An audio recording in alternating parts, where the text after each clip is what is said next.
Chapter 9. Parting. Samuel. As they sat together, Indian and friend alike, Samuel kept looking over at the Indian boy who had come to sit beside him. Although he was no longer afraid, Samuel was still not sure how he felt. So much had happened so quickly. Finally, the sense of stillness changed. Zebulon Hoxie extended the hand of friendship to the tall Indian man next to him. The Indian man took the clerk's hand without hesitation. In the manner of friends at the breaking of meeting, everyone was shaking hands with neighbors on either side, in front or in back. It was natural for Samuel to reach out to the young Indian boy sitting next to him. The boy shifted the stone he held to his left hand, and with his right hand he shook Samuel's. Indians and friends were standing and greeting one another. The handshake of peace was passed around the room. Robert Nisbet, Zebulon Hoxie, and the tall Indian man with the Huron feathers on his head led them all to friend Hoxie's house, a mile and a half away. People were talking. Samuel heard words that he knew must be French and other words which he did not know, Indian words. The young Indian boy, who kept lifting that stone to his face to look through it, stayed close to Samuel as they walked, matching his steps to Samuel's limping pace. Jonathan hurried to catch up to them. Nadoba, the young Indian said, placing his hand first on Jonathan's shoulder and then on Samuel's. Jonathan beamed, but Samuel did not know what to say.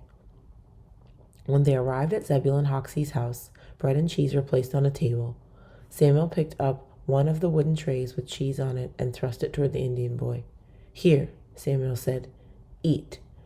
The Indian boy reached out his hand and delicately picked up a piece of cheese. Samuel noticed how long and slender the boy's fingers were. "Weenie," said the Indian boy. Then, seeing that Samuel did not understand, he spoke his thanks again in French. "Merci." Samuel smiled. The boy smiled back at him.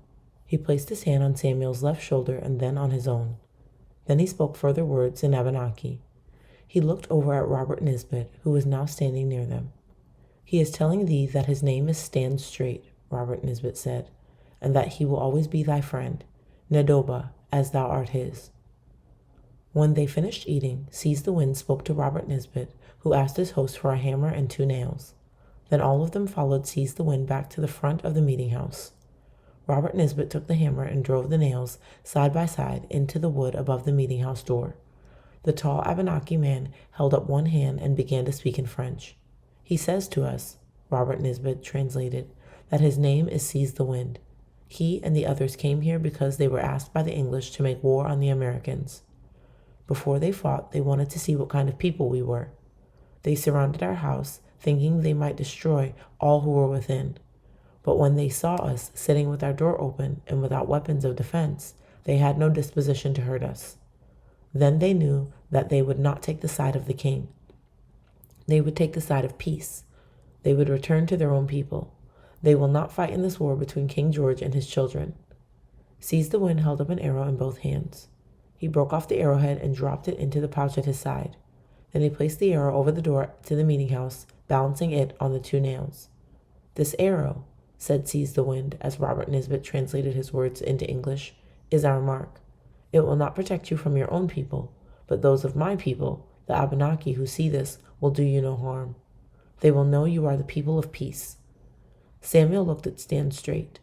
The Abenaki boy was holding the ice stone up toward Samuel's face. Samuel leaned forward and felt the coolness of the stone against his cheek as he looked through it. Stand Straight placed one hand on Samuel's shoulder and then moved the stone, directing Samuel's gaze toward the meeting house, the people gathered near it, his parents, and then the wide valley and the mountains beyond. Samuel saw the creases that formed at the edge of his father's eyes as he smiled at the hungry-looking Frenchman still stuffing bread and cheese into his mouth. He saw the carefully piled stones of the walls that marked the friends' everyday work and their caring for this land. He saw the wind rippling the Huron feathers on the cap of the tall Indian who had said he would take the side of peace. And he knew he was not a coward. He knew this as if he were looking through his own heart. Stand Straight removed the stone. Then he tapped it against his chest before placing it in the pouch by his side. He looked at Samuel to see if he understood. Slowly Samuel reached up one hand to touch his eye and then his own chest. Stand Straight placed his right hand on his heart and then held his hand out toward Samuel. Samuel reached out his own right hand and took the hand of the tall Indian boy. "Nadoba," said Stand Straight. "Friend, Nadoba," Samuel answered. seized the wind, turned, faced north, and walked across the field. Without looking back, Stand Straight and the others in his party followed. Samuel made a circle with the thumb and forefinger of his right hand and looked at the arrow over the door. Then he turned, and through that same circle of the heart's vision, watched until the Indians disappeared from sight.